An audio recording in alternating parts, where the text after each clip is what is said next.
It is so nice to be here. Welcome. I hope you're having a great Saturday. I just sat through a really wonderful presentation talking about the use of AI with CodeHS, and that's really exciting. And so I started trying to experiment with myself back in the fall when I first started hearing about it. And rather than running from it, I thought, you know what, I think this is a wave of the future. I think it's inevitable. And so I wonder if I can start using it and maybe incorporating it into the classroom. So I'm probably like you in the sense that I've got always tons of projects in the back of my mind, wanting to try out with students, inventing new curriculum and stuff. And so I went through my list of things that are on my list that I hadn't had a chance to do yet. And so I thought, I've always thought about what would happen if we tried to get a web page to produce a message like you would see in a ransom note. And that's pretty zany, I know, but it's not something you'd probably find in a textbook. So I thought, I'd like to do that someday if I have the time, but, like a teacher, I never have the time. So I thought, well, I just wonder what would happen if we asked ChatGPT to do that. And so I started playing around. And so what happened was I made an account with ChatGPT, and after I got a little bit familiar with how it worked, you can see this was my request. Now, it's so difficult to say artificial intelligence or AI. I guess AI is pretty easy, but I started having fun with it. And when we talk about AI at school, I talk about HAL, which is a reference to 2001: A Space Odyssey, I think, with the Renegade computer, which is kind of fun. And that's the little eyeball that you see there. So I had a request for HAL, and this was my request. And this is an exact quote of what I gave HAL. I said, create an application using HTML, CSS, and JavaScript that renders a phrase that has the appearance of a ransom note. Letters should have random fonts, sizes, baselines, and slight rotations applied. Show how it works in a complete web page. And, I really had no idea what HAL might come up with. And so I'm always curious, hey, what might that look like? I'm going to take you there in a moment and show you the source code, which I've got in a sandbox. But for now, I'll just go ahead and show you kind of what happened on that first encounter. And so when I go over here and I look, what do you think? What do you think? How did HAL do on that? And so when I put HAL's source code in a web page, and then I changed some of the styling a little bit to make it look a little bit prettier to show my students. So there you see ransom note generator, generate a ransom note with random font sizes, baselines, and slight rotations applied, generate ransom note. And so you click the button and look what it came up with. Now, actually, if you look at that phrase, when you have the power to code, special blessings are bestowed. That's kind of a catchphrase that I use in my classroom. I have the students memorize it. And so HAL did not come up with that. I would have had a heart attack if HAL had said that. But actually HAL said something like, pay the ransom or else. And I thought, okay, anybody can do that. Let's put in our zany little catchphrase. Well, if you investigated it, and this is what I did with the students, I said, okay, this is what HAL gave us. Let's apply some real intelligence and see if how well HAL did. So when you come and you look at it, I think you can probably see my mouse. You can see that, hey, did it do random fonts? Well, yes, it did. It's got some beefier looking fonts and some serif fonts and things like that. So yeah, okay, it did random fonts. Random sizes, yeah, good. Hey, very good, HAL. You've got some random sizes. We like that. That's very good. But then when I came in and I looked at baselines, well, if you've seen the classic ransom notes, the letters are the kidnappers or whomever don't have time to line things up. So they got the little letters up and down and they're not completely along a uniform baseline. And because they're in a hurry, the letters might be rotated a little bit too. And you can see that did not happen. So we're thinking, all right, well, HAL, you didn't do exactly what I asked you to do. But then I asked the students, and I'm not going to give it away just yet. I want you to look and see, if you look at that phraseology, sometimes it's not what the computer doesn't do. It's also what the computer did do. Okay. So I didn't mention a cotton picking thing about what? What do you notice that HAL did that I did not ask for? If you take a peek, let's look and see. Well, Okay, we've got some underscores. I said nothing about underscoring. We've got some strikeouts. I see nothing that I asked for about strikeouts. So what's really kind of interesting is it did do some of what I wanted. It didn't do all of what I wanted. And then it added extra stuff that, really, that's not what I had in mind. So then it comes to me then to start applying, hopefully, some real intelligence to say, all right, what's missing? Is it impossible to do what I asked it to do? Or did it drop the ball a little bit? So in our next slide here, one thing I always like to do is I like to ask about validation. I teach a web programming class and then a JavaScript class. And early on in their adventures, when they're writing HTML and CSS and all that good stuff, I like to know that we're meeting current web standards. And so early on, when they launch their code from CodeHS and they look at in a large web browser, not just in the little sandbox in the ecosystem of CodeHS, but actually in the browser preview, I have them copy the URL and paste it into the two different validators. Now I'm going to take you and show you where that is in just a moment, but this is the screenshot of what you would see. So this top box here, this top picture, I can't read it really well, but that's when I took the hyperlink to the CodeHS rendition of HAL. And that, by the way, in the sandbox that you're going to have access to, I've got 3 stages of the development. So in the first stage, it's pretty much what HAL gave me straight out, very little adaptation by me. So I opened up that web page, copied the URL, dumped it into the validator, which is, there's a link in that in the resources at the end of this presentation. And notice it didn't validate, So how we thought you were really smart, but don't you know how important validation is? I look and I see what happened. Well, to HAL's credit, these are mostly warnings. There are no blatant errors. It's saying, hey, you really need a language attribute, and there's other things that you needed. You have a type attribute, but you don't really need that anymore, and there's other issues. So they were easily cleaned up, but I was a little surprised. How don't you realize you ought to specify a language attribute in your web page? Shame on you. However, when I looked at the CSS that HAL provided, when I go to the CSS validation, perfectly fine. So no warnings, no errors. So very good, HAL. I give you a B+ on this, but really you ought to check on your validation. But now moving on to some other stuff that's more pressing, it's like, all right, HAL, this is what I really wanted it to look like.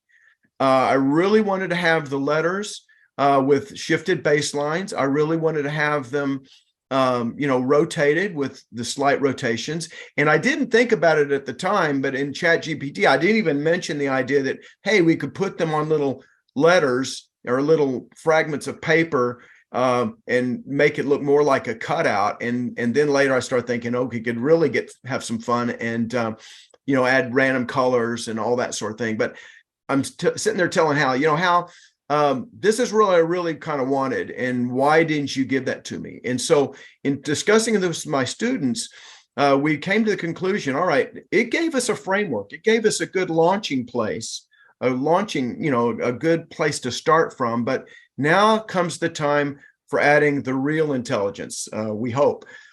So out of curiosity, then I went in and did a little adventure, which I'm going to take you on to see, okay, how do we pull this off? And once I did my thing and did a little bit of craftiness, which I'm going to walk you through, then we see when I look at the results for the validation, oh my gosh, look, we love that little green bar there, no problems. And then also the CSS also, it's validated, no problems whatsoever. So I felt gratified that I kind of beat HAL. You give it another 6 months, the way this stuff is growing, and we all might be out of a job. I hope not. But at any rate, how did I take what HAL gave me and massage it, so to speak, to get something a little bit more like this? Well, let me show you what that looked like. So the question was, why was the AI code off base? Pardon the pun. But so a laundry list here, it says, And I didn't know this. And this is where I thought this is a great use of AI. And I was actually telling my students, trying to educate them, because they had been using it, and some of them been using it in an inappropriate way. You know, let's see if we can get the answer to exercise 15.3, and oh yes we can, and all that sort of thing. I was trying to educate the kids on how could this be used appropriately.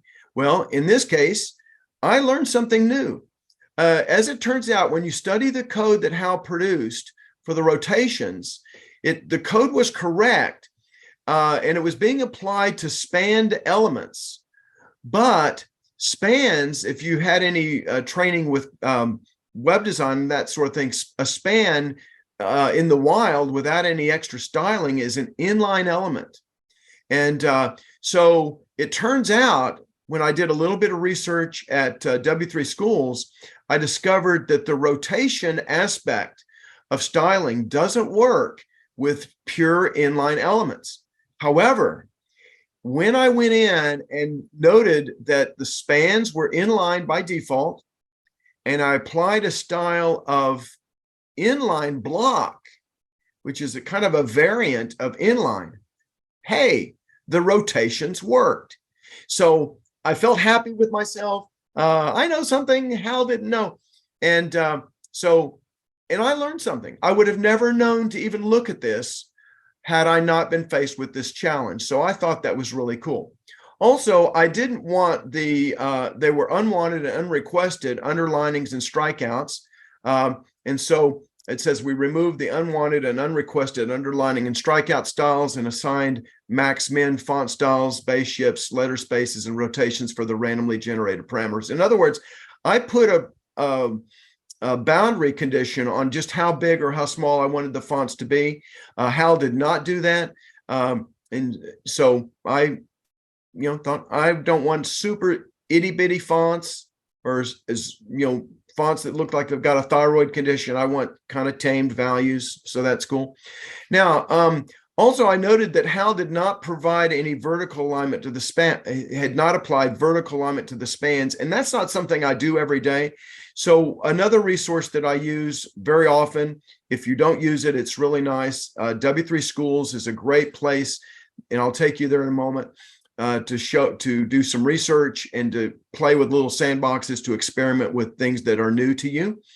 And so now the other thing that I was very pleased with, what I'll show you in a second, is, I had a really long sentence, right? When you have the power to code, special blessings are bestowed, and it might have broken it at inappropriate places. So one thing I did, using a little bit of JavaScript trickery, is I thought, what would be a great way of splitting the phrase into pieces? And I thought, well, I don't have a lot of time to spend on this, but maybe if we counted spaces and found out, okay, if after every 2 spaces or so, why don't we add a break to the output, which will take the new words to the next line. And that seemed to work pretty well, and you'll see that in just a moment. And then the last thing we did, oh wow, let's add some HSL colors for text and background. And before we know it, gee, we've got a ransom note. So in that final version then, I'm going to go ahead and show you some special features and talk about them, and then we'll go and look at the code. And then, like I say, you've got the sandbox code yourself that you can fork over and play with it. But so at least for now, okay, I was a little gratified as a CS nerd that maybe I beat out Hal this time. But again, who knows what's going to happen for now, or in the future. But some of the special features that I learned more about is, first of all, in the sandbox in line 67, the span, I changed it to a display of inline block. And then also with your spaces, there was something kind of quirky about that. Whenever I was styling my spaces, they were showing a little bitty block there, because a space does take up space. And when I had a border on it and some padding and things of that nature, it looked kind of quirky. So I added a style, a rule, visibility hidden, so I could hide the spaces, but the margins around the spaces were still there. So it gave me the illusion of space without actually showing the space. And then lines 67 or 69 through 60 through 75 actually show the letters as cutout. So those are the special features we'll look at in just a moment with our CSS. And then the JavaScript special features, this is where I did my line length management. So this little snippet of code said, hey, are you going through the group of letters as an array? Yes, I am, in fact. Oh, well, whenever you find a letter that's a space, would you do something for me? Of course. What would you like me to do? First of all, I would like you to count the spaces, add 1 to the count of the spaces, because we're keeping track of how many spaces there are. And then what we want to do in our ransom note div that we're building, and that's what Hal had done for us, in the thing that we're building, we would like to add a span with a class of space. So we're using a classing attribute of space that would style it to where it's hidden and yet has some margins and stuff. And then let's put in our letter. And so now that letter, which was a space, is going to be styled correctly with space. And then we're going to do one more thing. If our letter was a space and we had a space count that was equal to 2, that was kind of our trigger to say, well, we probably want to add a new line. So let's reset our space count to 0. Let's tack in a BR, a line break, and that gave me the stuff that you're about to see in a second. And then the other thing that I did is to make it look pretty on my website, I add a little bit of Bootstrap 5 to make it look a little bit prettier. So we're going to go look at all this in a moment, but I just wanted to give you the high level view, and then we'll get down in the dirt with it and let you see. And then I think you've got a copy of this presentation in the chat.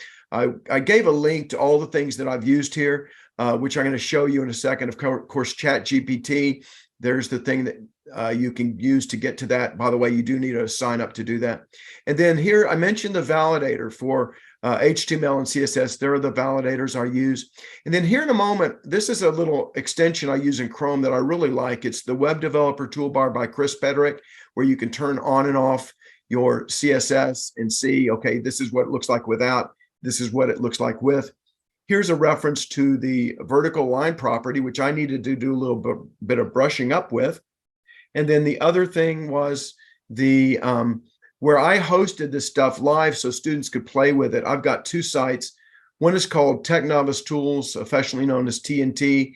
That's about 15 years of apps that I've written with students to showcase them and let them see them in real life.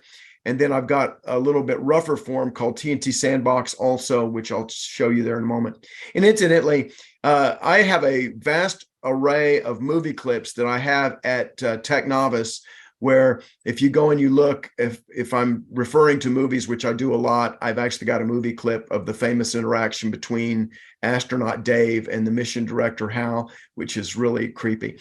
But at any rate, and then here's my CodeHS sandbox. But let me do this. Let me go in and show you just exactly what we had here. So we've got my sandbox here, and you can see there's sandbox stage 1, stage 2, and I think I'm going to try to go to stage 1 for a second. So this is the one that was straight out of the box from Hal, pretty much. And so there it is. And so now, of course, I can run it here in the little window. And when I click it, you can see, there we go. Now, for some reason, when I copied this over, I didn't get the underscores and underlining, but in the original one I did.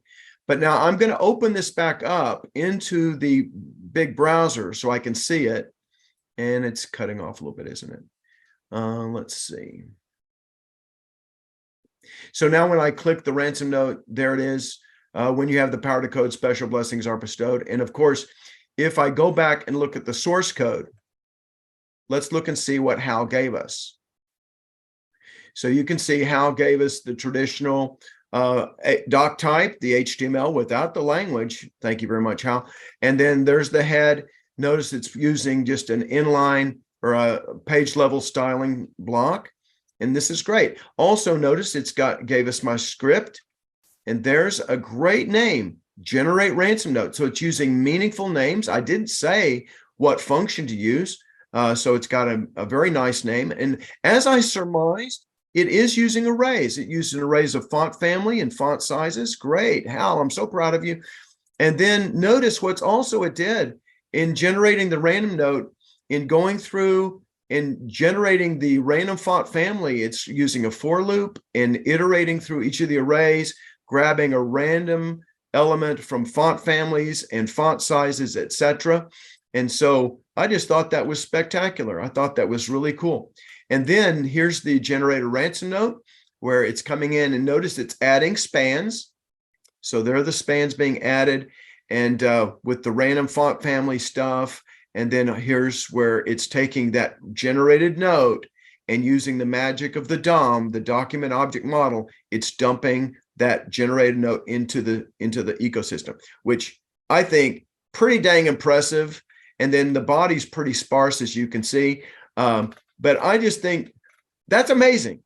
And it's intimidating to think that a machine can do this in less than 5 minutes. In fact, if I timed it, it was probably less than a minute from beginning of telling Hal what I wanted and then getting the code.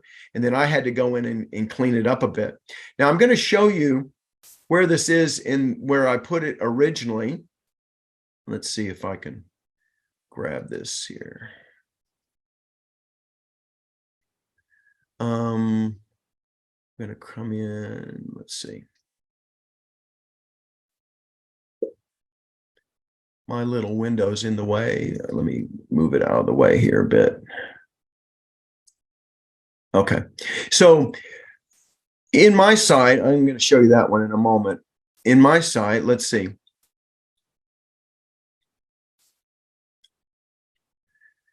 Originally, I put this at TNT Sandbox.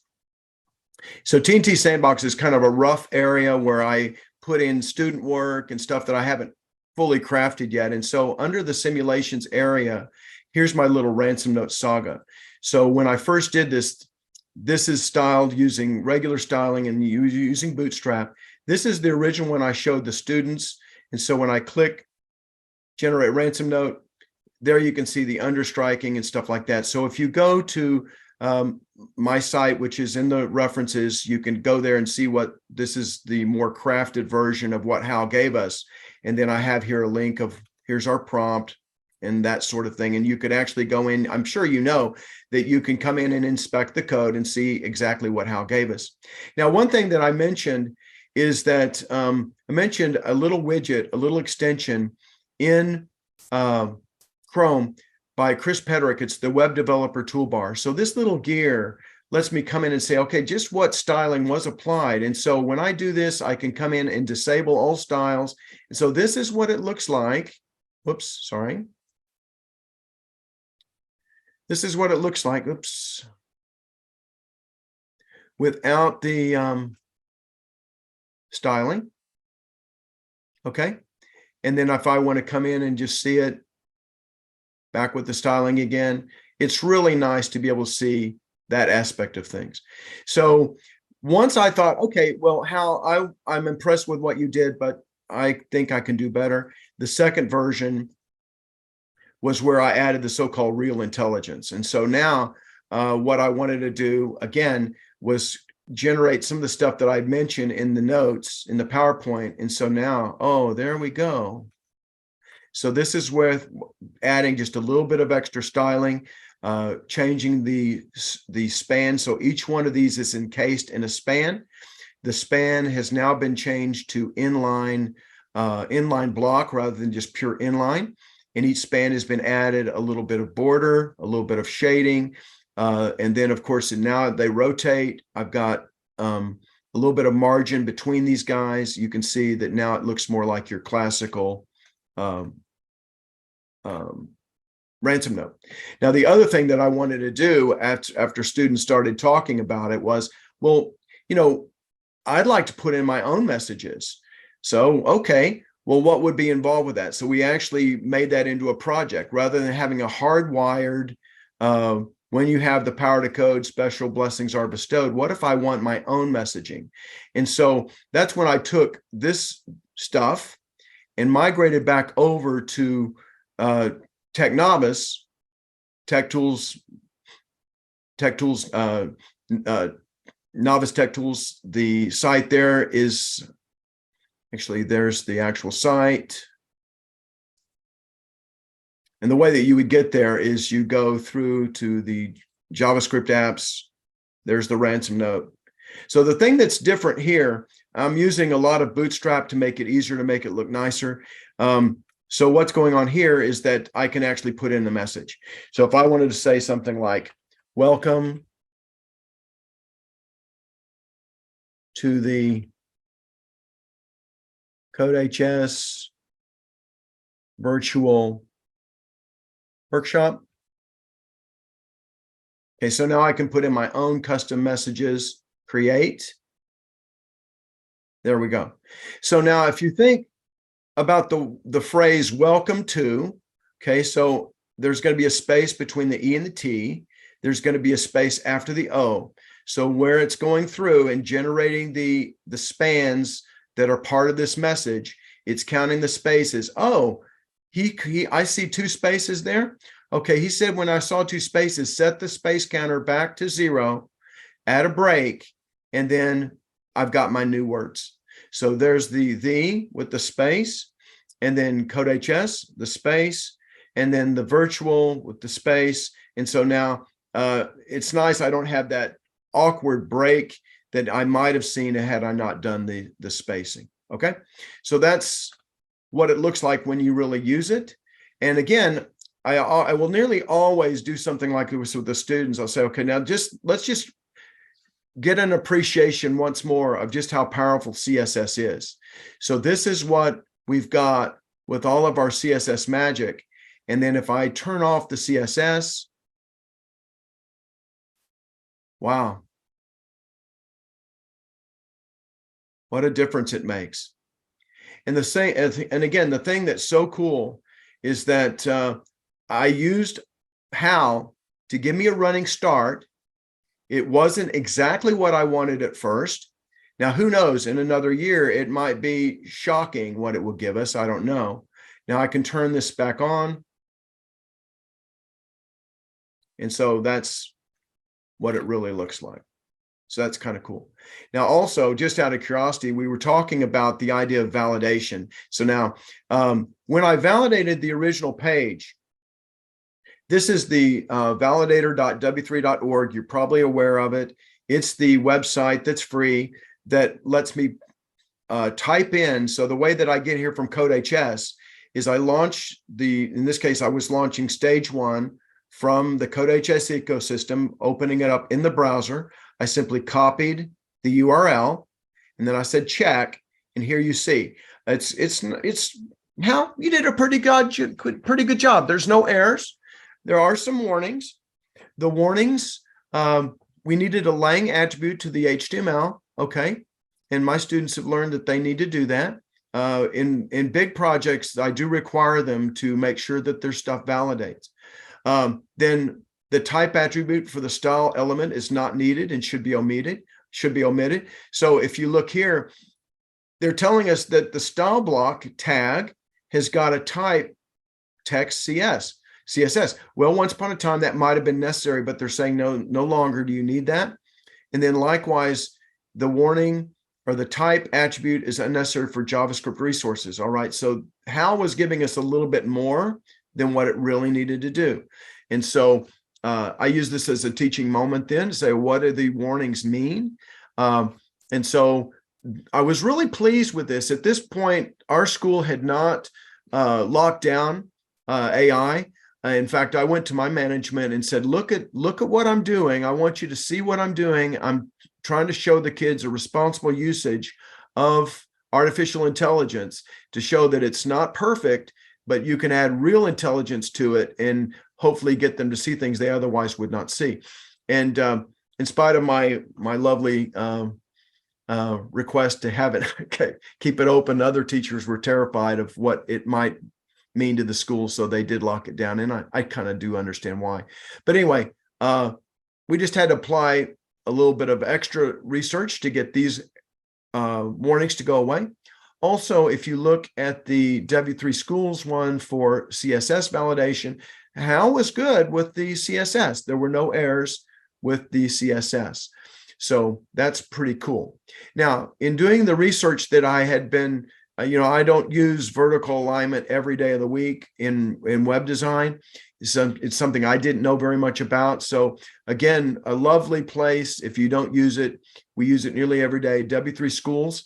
If you're not familiar with it, I did a search. I just said W3 Schools CSS vertical align, and it took me here. And so the nice thing is that it gives you some examples, but not only examples, there's a little try it yourself area. So you can actually go in and you can look at what they gave you. You can modify it in a little sandbox and see exactly what you need. So in some cases, you can modify what you need in the sandbox, copy it, paste it, use it in your own application. So there you can see I've got a little box there, a little magenta colored box. Here's a regular baseline of default. Here's a property called vertical line with a value called text top, text bottom, sub, and sup. And so then later you can say, well, I wonder if I could have added my own stuff. I wonder if I could have actual numbers in the value rather than these built-in text top, text bottom stuff. I believe the answer to that is yes. Also, let's see. Yeah, that's the same thing that I just showed you. So if I go back over and look at, this is stage 1 at CodeHS in the sandbox. Okay, if I go and look at stage 2 in the sandbox, this is with those additional changes that we made. Let me see if I can get this to fit a little more nicely. I look here and I run it yet one more time here. So here's it attempting to show up in the little panel here. It looks a little bit better if I launch it in the big screen. So there we go. There's the URL I could copy to test the validation again. You can see I added some of my own stuff. I added a little, the button was kind of narrow. I added a little bit of padding there. And then here's my reference to W3 Schools of what we did. And now when I generate ransom note here, so stage 2 is incorporating the different things that I had mentioned. So let's actually go look at that source code for a second. So let's see, here we are, stage 2. And so it's telling you a little bit about, usually I like to have students do this. I like to have them put some header comments talking about who the coder was. Now see, notice I'm giving Hal credit now, okay? I'm not being plagiarizing. Hal, I love you. I appreciate what you did, but I added some stuff here too. So here's what we had, a description of what we've been doing. This is where I copied the code. And I teach the students also that, hey, if you're developing something and you get something from an online source, you really ought to mention it as a comment, just as a courtesy to the people where you quote unquote borrowed the code from. Also, if later you find that something's not working quite right, you have an exact reference of where the stuff was that you got in the first place. So let's go down and see what was added here. There's my Lang attribute. It's English. And then you can see this is the stuff that pretty much Hal gave. I did add some nice stuff with the footers and stuff. Now here's the stuff with the span. So in the span, if you'll notice, there's where I said, if I had not had a display property at all, it's default inline. But the display inline block is what let the rotations happen. Now, the other things I added, you can see that in each span, and a span was basically a container for each letter within the message. So I added a border of 1 pixel, solid and blanched almond, background color, antique white, and then I added some margins to make the letters spread out just a little bit. I added a bottom margin so that when I have a line of code like this, I needed a margin underneath these things to keep these from overlapping possibly. Added a box shadow, because if these were letters that were cut out of a magazine, then they would probably show some evidence of shadowing on the table. So there you've got a box shadow. And also because some of the letters might have been a light colored letter on a light colored background, it might not be readable. So I teach my students about what I call affectionately, it's not mine, I stole it from the author Robin Williams on website design. We talk about the so-called CRAP rule, where CRAP stands for contrast, repetition, alignment, proximity. And so I added this text shadow on each letter, because without it, some of these letters might not show up very well in the boxed letter with the lighter color of the background color of each span. So again, trying to apply the principles I teach the students all the time with this. It's interesting. How would you have known to do that? Now, here's the other thing about the span space. If I took out the visibility, and you can fork this thing over to your area and play with it, try what happens if you comment out the visibility property. If the visibility property is taken away, you'll see a little bitty box there that's kind of awkward where the spaces are. And so I said, you know what? I don't want to see the overt space, so I'll make it invisible. But I still want to have the power of the space with a margin that's right of 30px. And you can see that poor little space that's invisible has got a margin to the right of 30px, and that's what's spreading these words out a little bit. And I must say, I was really proud of myself on that. I don't think I'd ever used the visibility, the hidden property before, just quite like this before. In the past, when I've used visibility, I've used it because I don't want students to see something, but here it's actually providing a functionality and making the message a little bit more readable. So I thought that was kind of fun. So you know what, in kind of retrospect, as I think about it, I'm appreciative of the fact that Hal gave me a running start. This was something I had on my agenda. I didn't have the time to sit there and write it from scratch. I had an idea of how I might have done it. So Hal provided the foundation, and then I was able to build on that foundation, and I learned something. And so if I could teach my students how to do that, I think I would be super happy. So when I come down here and look at the JavaScript, so here's the JavaScript. Now, here's where I added some extra stuff. It's like, you know what? I want to put a boundary on the minimum font and the maximum font, the minimum baseline and the maximum baseline, and then the letter spacing and the rotations. Now, these were arrived at with trial and error. I didn't know exactly what to do, and so I just played around until I got, yeah, okay, I don't want letters any bigger than this. I don't want letters any smaller than that. And these numbers work pretty well. So notice I have what I call global variables in the script. There's my space count. And then here's what Hal said originally, which I thought was really funny. Hal's got a sense of humor, I guess. Pay up or else. Well, there's my message. When you have the power to code, special blessings are bestowed. So when I start the ransom node, I start the space count at 0. There's an empty div housing my ransom node. And then I'm taking my letters and I'm splitting them. We love that little function. It's basically creating an array of letters from ransom node. And then I have my students write comments like this explaining, okay, this is what we're doing. So I'm iterating through. Now, actually, again, this is crafted a lot from Hal. I'm saying, what styles would you like to employ? Well, I want to employ font size, font family, font weight, vertical align, text transform, text align, letter spacing, and transform. So these are the natures of styles that I want to apply. Now I'm creating a place to store those random styles. And then I'm looping through each style, okay, and saying, hey, if you grab font size, here's where we're going to, instead of just, I think Hal had put in a math.random times a number. That's where I've got my craftiness of the max and the min font, and then I'm flooring it to make sure that it's an integer. And so that's where I crafted what Hal did and got our values there. And so now I've got a little bit of limitation on what they can do. And then at some point, if I say, hey, I really don't want to do any changing of the alignment, okay, I can just take that out of the styles that I'm wanting to target. So it makes it an easy way by putting the nature of the styles in an array.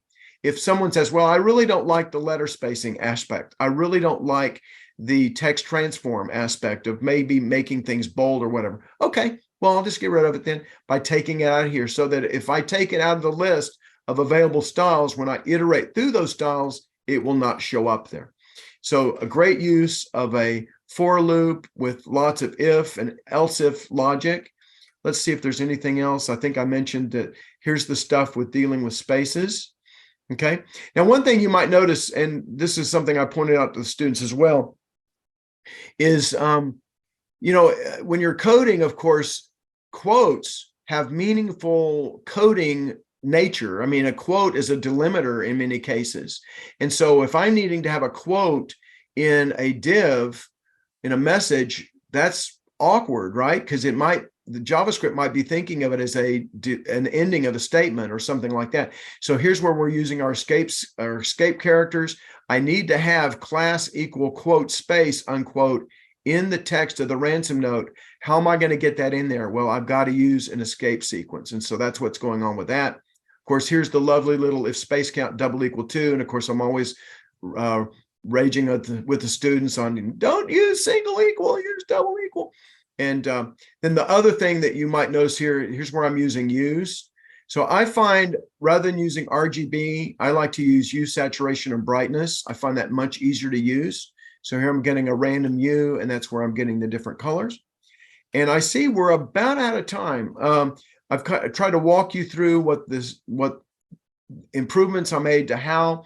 And so hopefully you could study this for yourself, and I hope you toy with it a bit. In stage 3, there's a few extra little changes that are made, but I just appreciate so much getting to be with you. I think we got a couple of minutes, so there may be some questions. I don't know. But I just want to give a couple of minutes for any questions, and thank you for joining us. I've just loved my experience with CodeHS. I found this staff to be super helpful and very inspirational. And so it was a delight and an honor to be with you guys today.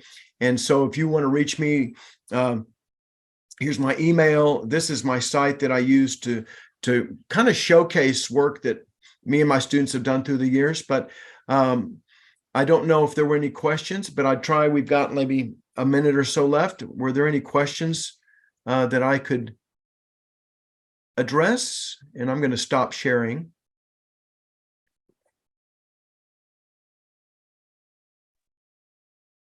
Yeah, that was great. Thank you, Kent. If we do have any questions, you can throw them in the chat. I didn't see any come through. We do also have a Q&A feature, so you can use either of those if you have questions.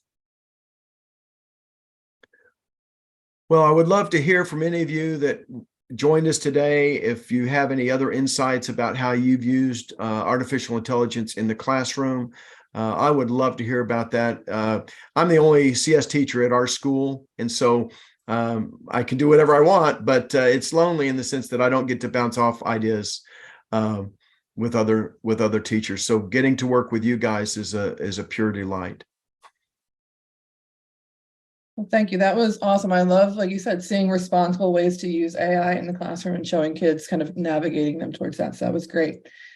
We do have one more session before we wrap up this conference. So in the next session, it'll be in about 15 minutes. We have Mix and Match, a preview of the CodeHS Middle School catalog in the main room. We have Teaching the Next Generation of Scientists in this room. In room 3, we have a session on meeting the 2023 CodeHS Inspire Fellows. And in room 4, we'll be playing with grades 3 to 5 elementary with Portia in room 4. So you can get all those links at codehs.com/TC. And thank you very much, Kent. That was a great presentation, and we will send the recording of this to everyone as well if you wanted to rewatch that. Thank you very much, everybody.